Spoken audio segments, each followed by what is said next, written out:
Here we go. There's the ball. And look, he's going to pick it up. Fire. Yeah. Manning stays on his feet. It is caught by Tyree. 1 for 3 on the way. Oh! No! Blocked by James. Pass is intercepted. Drives down. That's broken down for the championship. We will see you tomorrow night. This is for the win. Got it. Back at the wall. Target. 5 step back. 3 for the This is Chris Canary of the Indiana Pacers on Fox Sports Indiana, and you're listening to SmallTown Sports Talk. Hello and welcome to another episode of SmallTown Sports Talk, brought to you by Endeavor Communications. I'm joined, as always, with my co-host Andrew Willett, and we're back with AJ. He was on 2-3 weeks ago, just kind of breaking down what the Colts might do at the quarterback position, and we found a deal.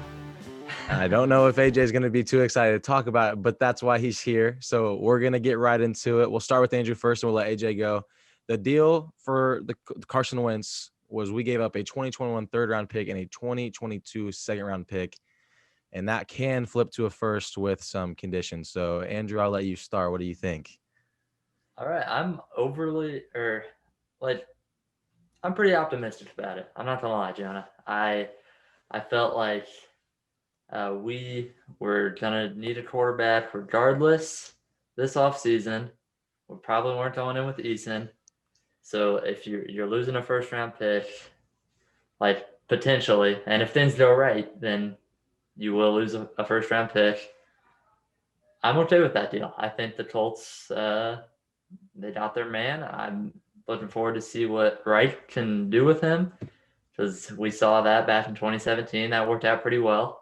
That was only 1 year, of course, and he got hurt, which is another thing we can talk about later on. But I like what the Colts got out of that. AJ, I need to hear all this.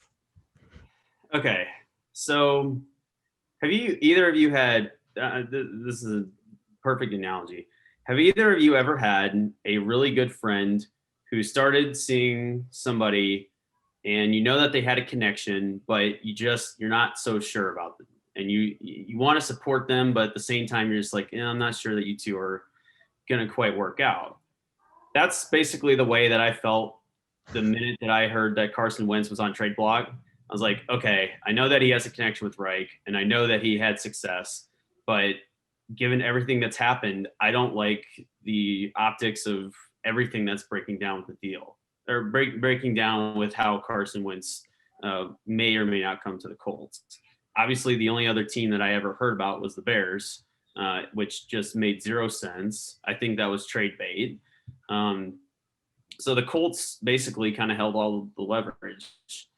I think it was a smart play by Ballard. He didn't give up anything crazy, but I think I was the only person in Indianapolis who was not really excited about it, which is perfectly okay, because I was not excited for Trent Richardson. I was not excited for Frank Gore, and I was not excited for Andre Johnson, and I was not excited for Philip Dorsett, and I was not excited when they hired Josh McDaniels. So, okay, like you saw where all those went.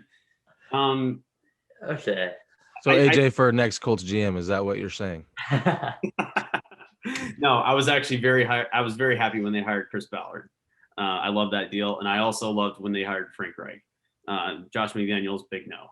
But look, I'm gonna give him a chance. I'm not thrilled about it, and I really hope that the Indianapolis market and the fans are gonna hold Carson accountable from day one.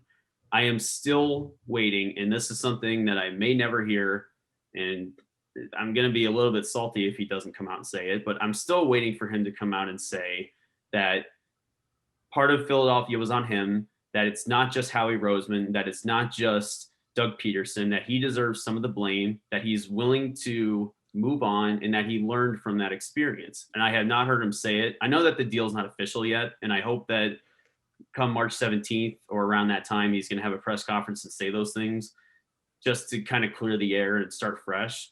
But if I don't hear that, then I'm going to be really salty, and I'm going to be even more skeptical coming into the season.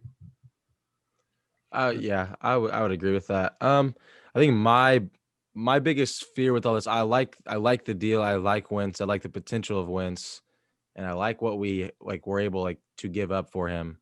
But as far as the way the pick is conditional, I think the thing that scares me a little bit is at times with Vinatieri when he struggled, and I mean Rivers ended up working out, but when Rivers had his struggles, it seemed like Reich and Ballard, whenever Vinatieri just kept missing and kept missing, it was like Vinatieri's our guy. He's been here before. He's our guy. I just don't know if sometimes they're willing to just be like, okay, I don't know if he is the guy, just because of the money and the long-term stability that they hope they have wrapped up in him.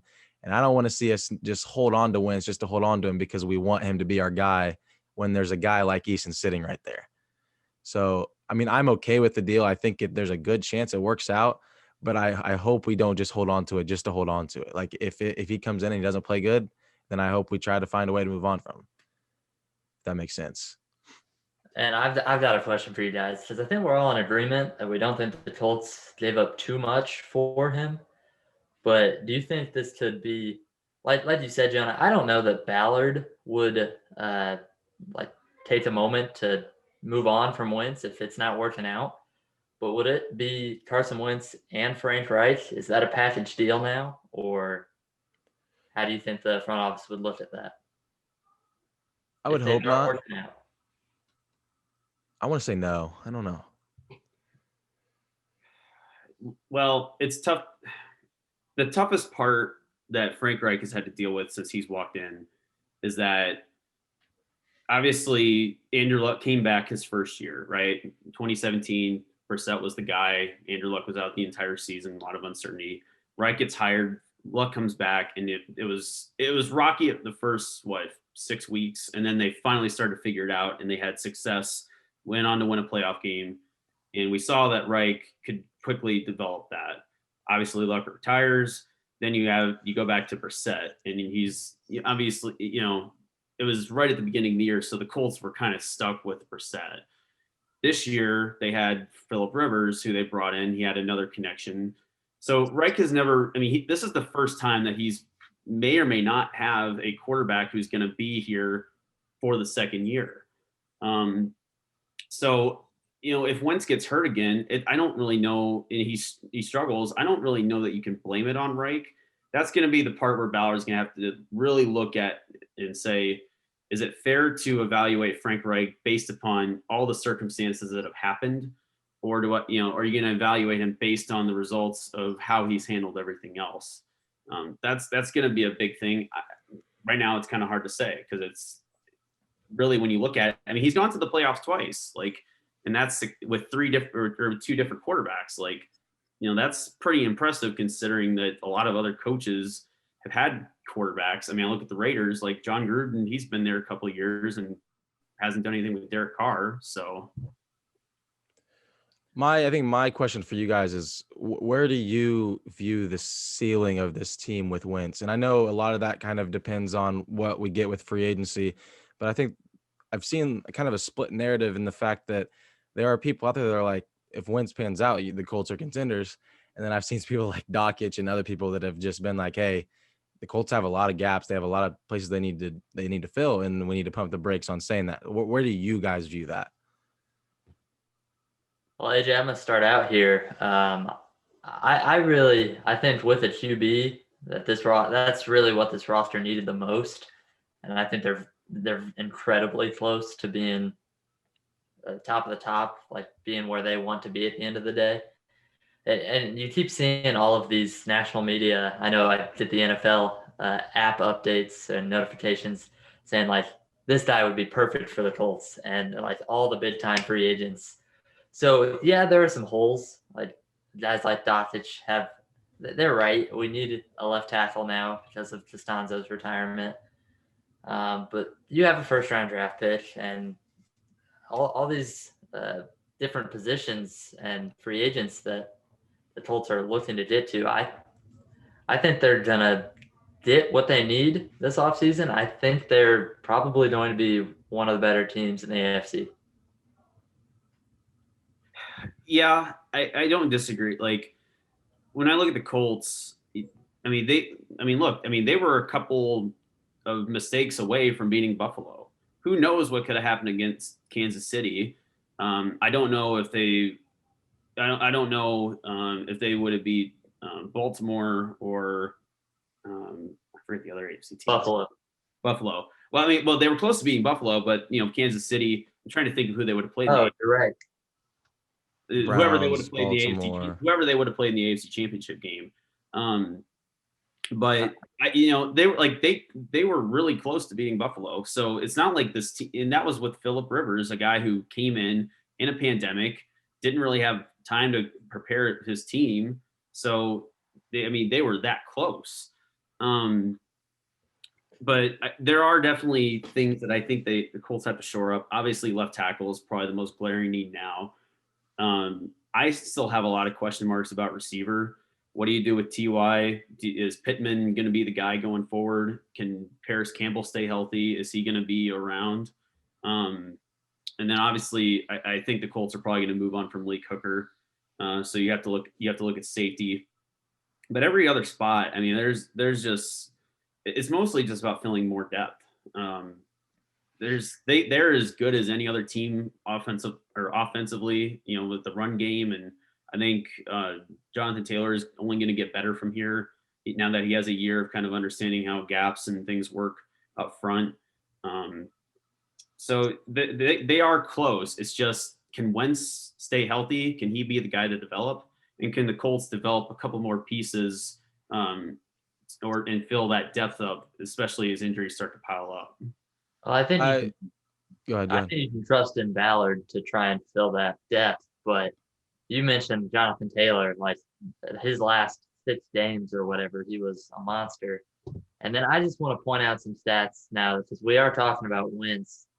And like in his 13 games under Frank Reich, when he was the offensive coordinator for the Eagles, I tweeted this out: 33 touchdowns, 7 picks, 3,296 pass yards, 60% completion percentage, and an 11-2 record. And so, honestly, he was like an MVP candidate at that point. But obviously, that brings us to the question: his health. What do you guys think? I think it's just so hard to tell. I mean, I don't even want to talk about him getting hurt just because it scares me. But I mean, I don't know if we're gonna get those numbers, but if we can get close to those numbers with some of the assets we have and the money we have, that we can still go out and get fill some of these holes. I mean, in my mind, this team is I don't know if I'm gonna say we're the Super Bowl favorite, because I mean, their Chiefs are still there, the Buccaneers are gonna be ready, but I think we are definitely in contention if Wentz can come back and show that he still has it. They'll certainly be in the conversation. I don't think you can leave Indy out. The only thing that really scares me is the up and coming teams in the AFC. I think I said last time, Cleveland is going to be the one team I'm really keeping my eye on. I like where they're going. I think they're only going to keep they're going to continue to build and get better.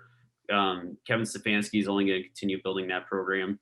And really, Buffalo, I mean, really, they are a team that I don't think you can say anymore that they're not going to be there for a while. Their defense is so good. Josh Allen's only going to continue to develop. I mean, I loved the defining game last year. I think was really Pittsburgh on Sunday night. The throws and the decisions that he was making, I was like, man, like he has come so far. So it's the AFC is really going to get stacked, and it's pretty. I mean, obviously you have the Chiefs up there. I think the Dolphins, if they can continue to build, like it's going to be really tough. But Indy could certainly be. I mean, looking at the AFC South, like, is Tennessee going to get any better this year? Is Derrick Henry's not getting any younger? Is Tannehill going to continue to grow? Like, obviously, we know where Jacksonville and Houston are. I think my biggest question mark for Tennessee is just like, I mean, you just mentioned it. Not that he's getting old by any means, but like you are one Derrick Henry injury away from probably not being very good. I know Tannehill's kind of been good. Brown has been good, but Derrick Henry is such a large part of that offense. If you take him out of the picture, I don't know how you just fix that. So, I mean, we have our questions with Wentz. There's going to be questions elsewhere, but I mean, I think overall, I'm fairly excited about the possibilities that are ahead with Wentz if things go to plan. Sure, Jonah, but I also want to look at, obviously we went with Wentz at the quarterback, but we needed a solution. We are hoping that he fills that. Did you guys have any other ideas? What did you guys think about other routes that the Colts could have gone to solve their QB conundrum? Well, I mean, there was the option of trading up. I know a lot of people didn't really like that idea. I think my big thing with giving up our first round pick this year was the fact that we do have the left tackle hole. I honestly I would like to see us go use that first round pick to fill that. And so I hope we do that. And I don't think we could have traded up without obviously swapping those picks. And if we use that first round pick on a quarterback, and I don't know if I really like many of the other options out there. I mean, if you wanted to trade for some of the other big names, say Prescott gets available, or I mean, we're not going to trade for Deshaun. I don't know. I think this was. I mean, we talked about Darnold a little bit. I think in our last episode, he's an option. I think overall for what we had to give up, I think I'm perfectly fine with Wentz given the other options that were out there. And AJ, I want to hear most from you on this one because I know you weren't. You had other ideas in mind instead of Wentz. So I did. Well, obviously, the whole trade happened right before Russell Wilson news hit on Dan Patrick's show. So I don't know. I mean, he never listed Indy as one of those 4 teams. I don't know if he would have even prior to Wentz, but that'd have been interesting to just consider. I was really holding out for Matt Ryan. It looks like Atlanta's probably going to hold on to him, just given the cap situation. Atlanta's really messed up. I wish their front office the best of luck trying to figure that out. But just looking at it, like, I don't know who else. I mean, okay, Wentz did make the most sense from just the connection that he had with Reich. The amount that they gave up was, in my opinion, very one-sided. So Ballard did a heck of a job pulling that off.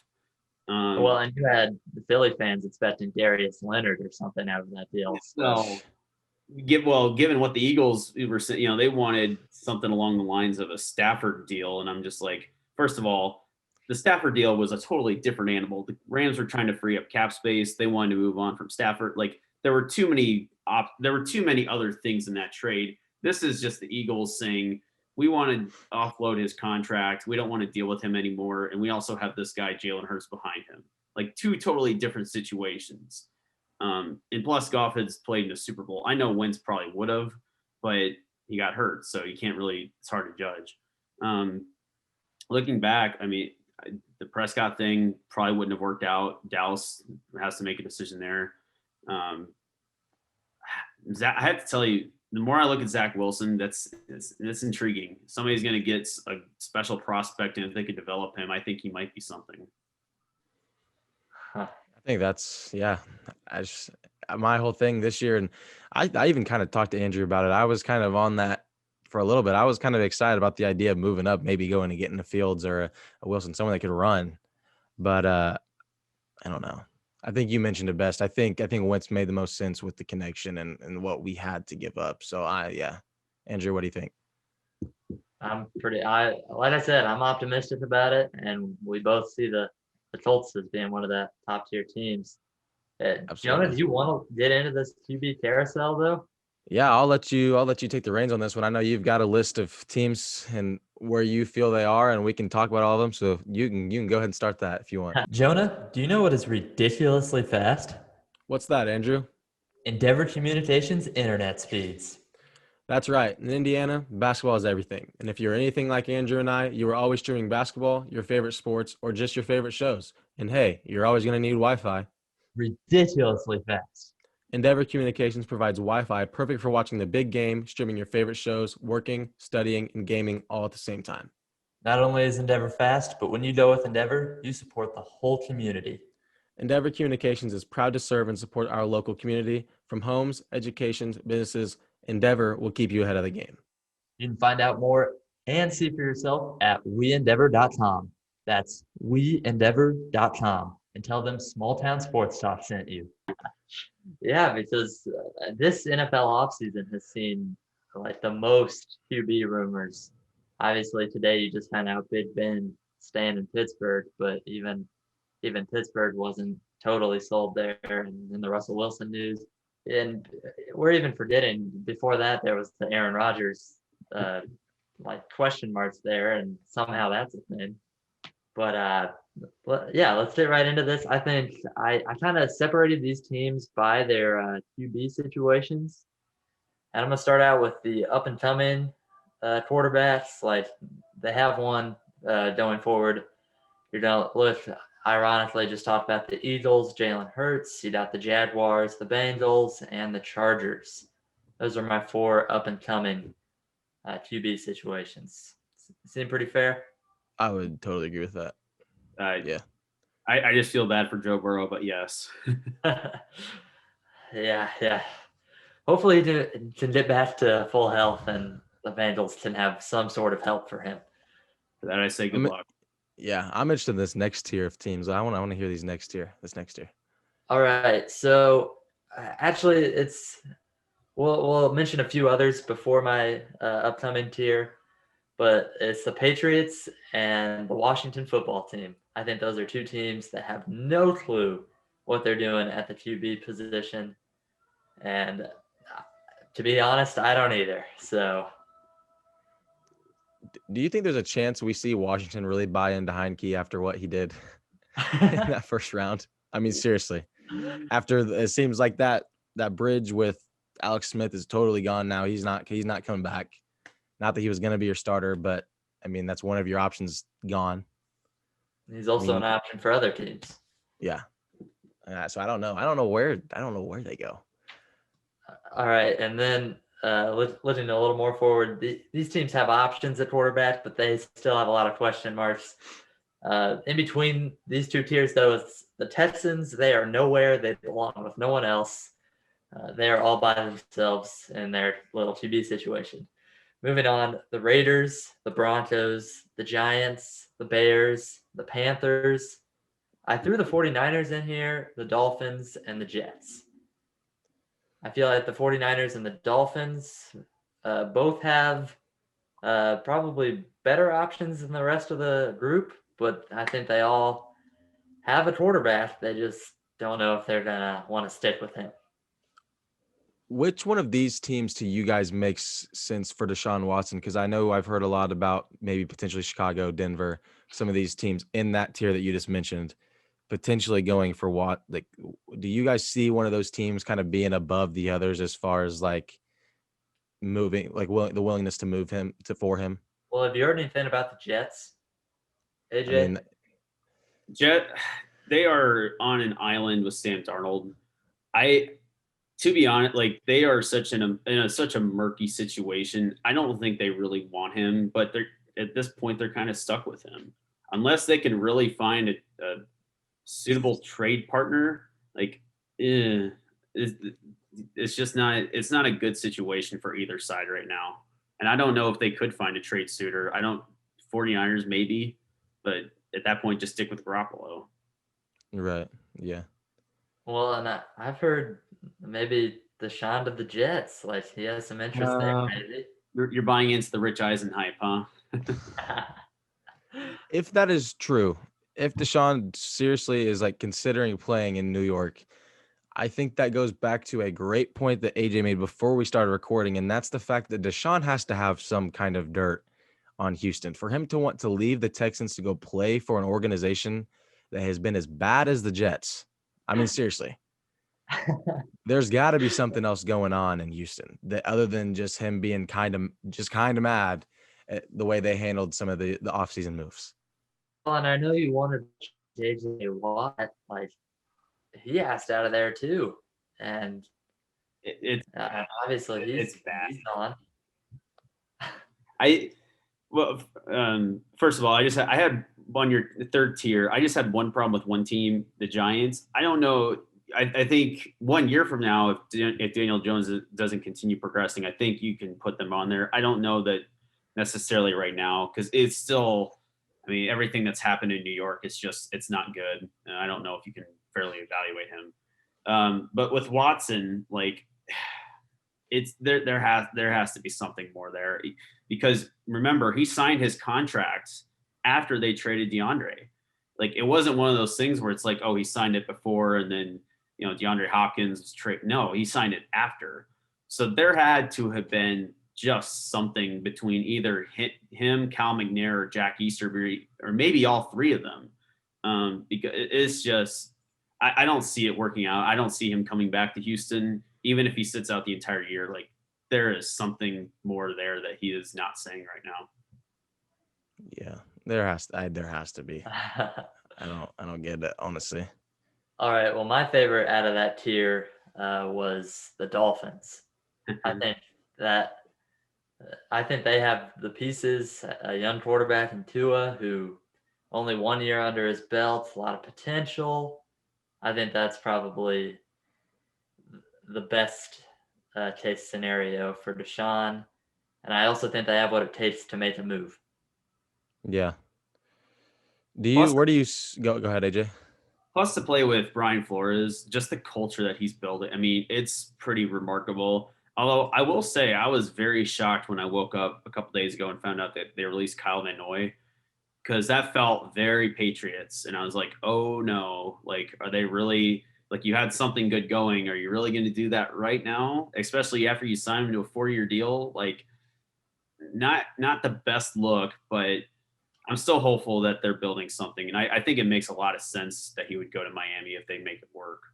Yeah, so if Miami can make it work, I think it's hard telling. It's going to take a very large package, I would say, to get Deshaun Watson onto your team. Where do you see Miami in this playoff race if they can bring in Deshaun Watson at quarterback? Because they were close this year. They're there. That's easy. They're there. Like, there's no – I mean, it's them in Buffalo. That's it. I 100% agree with you. I think that would immediately make Miami – I mean, they were already a pretty solid team. They almost had that 7th spot. Yeah, I totally agree with you. I think they're there. Andrew, what's the next tier? What do we got? That would be pretty solid. The next tier would be this is where we know these teams know what they're doing at quarterback. They have good quarterbacks. Obviously, we've talked a lot about the Bills. The Ravens have a guy who won MVP just 2 seasons ago. The Browns, AJ's favorite. Although you heard some rumors about maybe Deshaun going there for Baker, I think that's nothing though. You got the Titans in this group, the Chiefs, so far a lot of AFC, and then you got the Vikings. I think they have a good quarterback. I don't know if they have the team around him to go and make some noise like I thought they did. But the Lions, the Rams, and the Cardinals. I don't know if I should have included the Lions in this list now. I think for the list, the reasoning of the list, I think you're fine because I think they are content with Goff. But at the same time, I don't think Goff is going to make enough of an impact that it really matters with the way their team is right now. They're not going anywhere short term, but I'm sure they're happy with the situation that they're in. As far as quarterback goes, I totally agree with that. So I think the Lions easily fit where you have them if we're talking about quarterback standpoint. And then just barely outside of this list is the Colts and the Cowboys.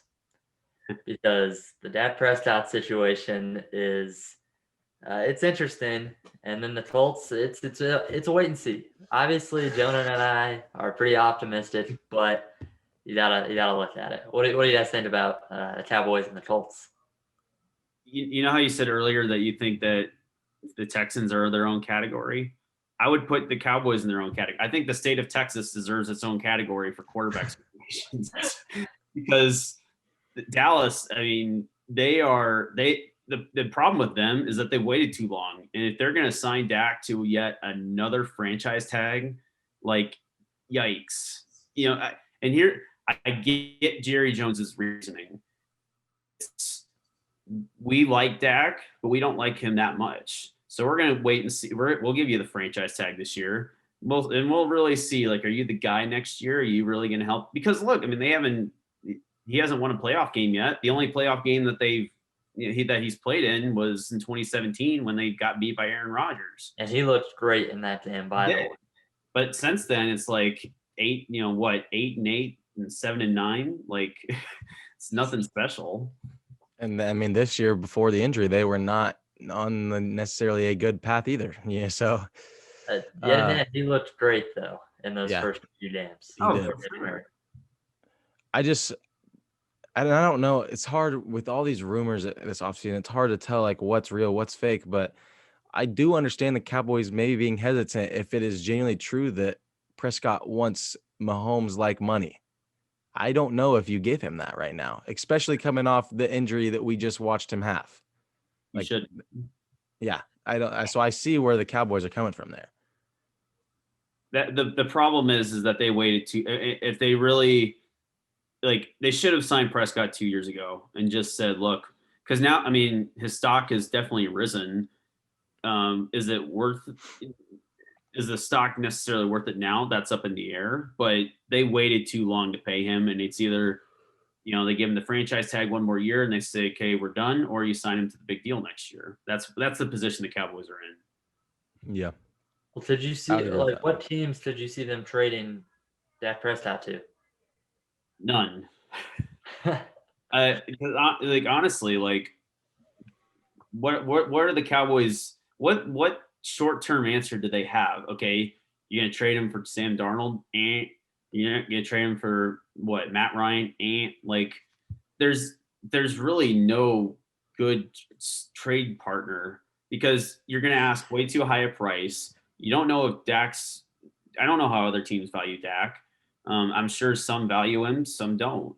But you don't know. It's going to be literally the Wild West out there with that. So it's just not a good situation for any party, really. Yeah. Well, what pitch do the Broncos have this year? Oh, are they top 5? They might be. I actually can't remember. Denver's been the last team that. I mean, their big problem right now is ownership, trying to figure out who. I've been hearing more about who's in control of ownership than anything else there. Yeah. They're at 9 this year. Oh, they're 9? Okay. Yeah. Well, I think the only logical step from Dak is just moving on entirely and trading up for a quarterback. And I think the Broncos could be a place where Dak could end up. I can't really think of a whole lot of other places, but what's Denver willing to give up for? I mean, are you willing to? I mean, what do they have? There's really nothing. I mean, there's not a whole lot there. I'm trying to think of what I mean, unless you're just willing to give up a lot of draft picks, like Von Miller's not worth it anymore. And I don't know if with the team they have. I mean, they definitely have some guys that are they're going to be good in a little bit, but I don't know if the Broncos are necessarily in a position to get rid of a lot of their future picks just for Dak, because I don't know if they have the team to win now with Dak right now. You know what I mean? No. Sure.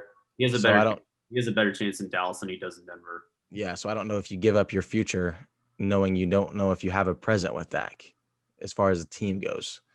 And honestly, I really like Drew Lock. I liked him out of the draft. I don't know if that's going to end up panning out, but I think there's still potential there. So I think it'll be interesting to see how all that goes. All right. Should I move on to my last couple of tiers here? Yes, sir. All right. So the Packers and the Buccaneers, they're in a happy place with their quarterback. That's where they sit. They're in a happy place, but they also don't have a whole lot after maybe the next 1, 2, 3 years. I was going to say, I think they're in a happy place now, but that has the potential to go spiraling down to those bottom tiers very, very quickly. And not so much the Packers, because the Packers have Jordan Love sitting right there, but the Buccaneers especially. The Bucks are all in right now. That's all they can. Once Brady retires, Gronk's going to retire. Bruce Arians is going to stay retired. They are in it to win it right now. That's it. Yeah. I think that would be kind of a scary position to be in as a fan base, to be honest with you. I mean, you have to be excited because you just won a Super Bowl and you're going to have a good chance of doing it again next year. But I think it would be hard as a fan to kind of look forward and be like, man, I don't know where we're going to be in 5 years. That would scare me as a fan of them. But it would be hard to kind of ignore right now with the way they're playing. Would you rather take, 2 potential Super Bowl runs? One's already happened, for the 5 years of rebuilding, or would you rather have 10 years of prolonged success and no bling to show off? I would definitely take the Super Bowls for sure. That's a great point. That's where I was about to go with it, Jonah. That's what you play for. Yeah. Being a fan of the Celtics, it's been a lot of years of we're gonna try and win now, and so we can win in the future. And we could have just gone all in and won a championship. That's kind of so. Like, I agree with you. It is scary for a fan base, and I'm not upset with what the Celtics have been doing. That's a whole nother podcast. But Don't talk too much about NBA, or AJ's gonna click the leave meeting button. I'll be out of here. You start really getting in that. I'm just like, I'm out.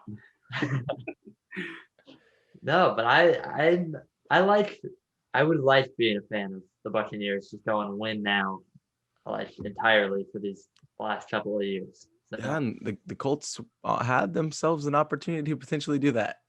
And I'm not saying I'm mad that we didn't, just because I really thought it would have been very weird to see Brady in a Colts uniform, but they had the opportunity to do it. They did. I don't know if they would have offered the control that Tampa did, though. Yeah. Yeah. Could you have seen Chris Ballard bring in LeGarrette Blount, or not LeGarrette, Leonard Fournette and Gronk and Antonio Brown? I don't think so. Nah. Right. I agree with 100% there. So is that all teams? Have you listed up every team? You got 3 left. Let's You hear got the Steelers, the Saints, and the Falcons. The Saints. And this is genuinely, the Saints, we have no clue. You have no clue what's happening. Drew Brees might have an idea doing that sled. yeah. I was gonna say, wasn't there footage of him training? He might be back. And There was that awkward, what was it, TikTok video of Drew Brees doing the sled and his strength coach going nuts. Like, I was like, oh gosh. Saints are in an interesting position. Very interesting, because I've heard a lot of people that they kind of want Russell Wilson all of a sudden. Oh. Now so I mean, it's so hard to, because literally I don't think they're gonna say no, Drew Brees, you're not gonna come back. You know what I mean? So like it's literally a waiting game to see what Brees wants to do, and we don't seem to know. They're in a different situation. I've heard a lot of people compare it though to Pittsburgh.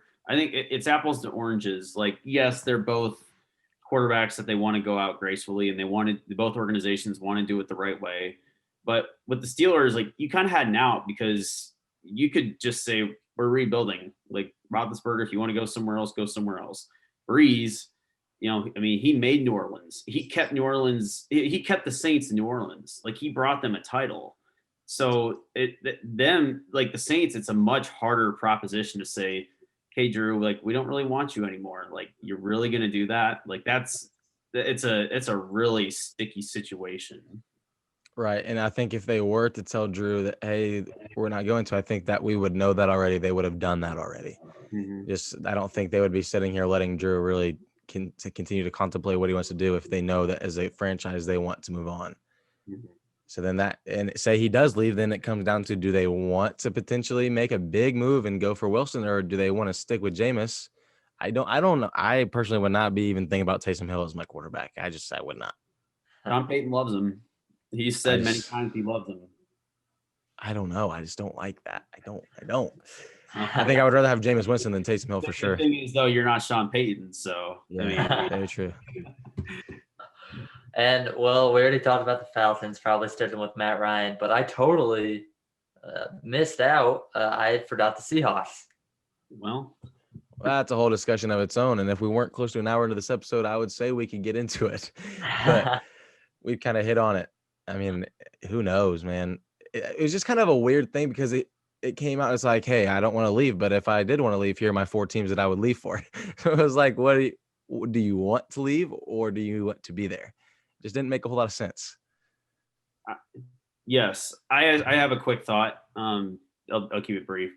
I don't think Wilson's leaving Seattle this year, but next year, watch out. I think that given one more year, he's just going to say, look, I'm done. I've had enough. Pete Carroll has really upset me. John Schneider's upset me. Like, I'm done. I want out. And yeah, I don't even have anything else to say, because I totally agree with that. I don't know. I feel like this year, considering where we are, I don't see him being traded. I agree with you. I feel like he'll be a Seahawk this year, but I think it's one of those situations that could potentially get messy, not even just in the offseason after next year. If they start poorly, that could be one of those things where you're seeing the team just kind of plummet just because of the chemistry, because they know what's going on. They know, I just think that could get very, very messy very, very fast. I would say it's already messy. Yeah. Just give it. I mean, his interview on Dan Patrick was pretty telling. We've never seen Russ do that before. Yeah. Andrew, what do you think?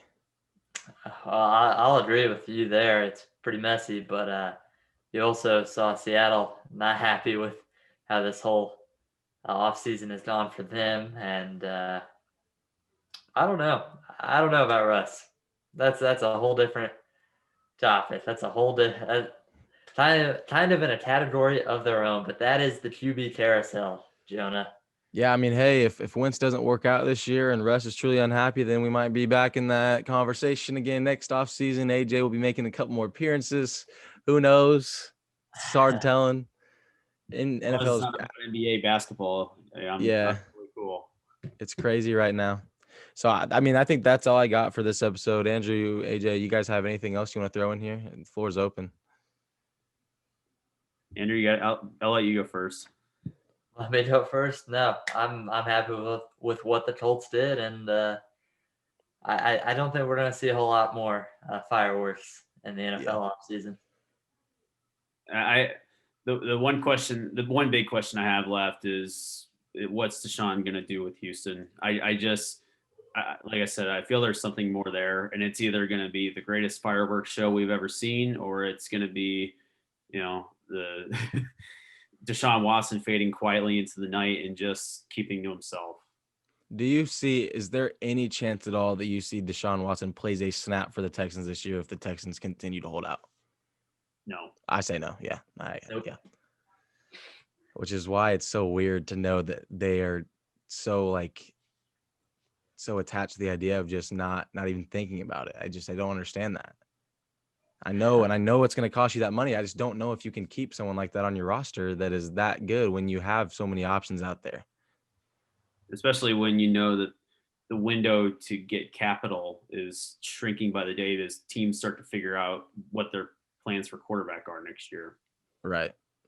Yeah. So I think definitely there are a lot of people out there. It's going to be an interesting see how this offseason progresses. And then we just talked about Russ. Who knows how it'll be next offseason? Who knows how Wentz does with the Colts? But AJ, we definitely look forward to having you on again sometime soon. We enjoyed talking NFL with you, so we appreciate you coming on.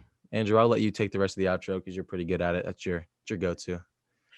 Appreciate it. Yeah, I don't think we're gonna get a whole lot of more QB fireworks, like I said, but if we do, and the rest of this free agency, we will definitely go to this guy AJ. So huge thanks to Adrian Jarding for joining us. For Andrew Willett, Jonah Freeman, make sure to go listen to all of our podcasts wherever you listen to podcasts, whether that be YouTube, Spotify, Stitcher, Apple Podcasts, and more. Like I said, for Jonah Freeman, myself, Andrew Willett, that's ST Squared.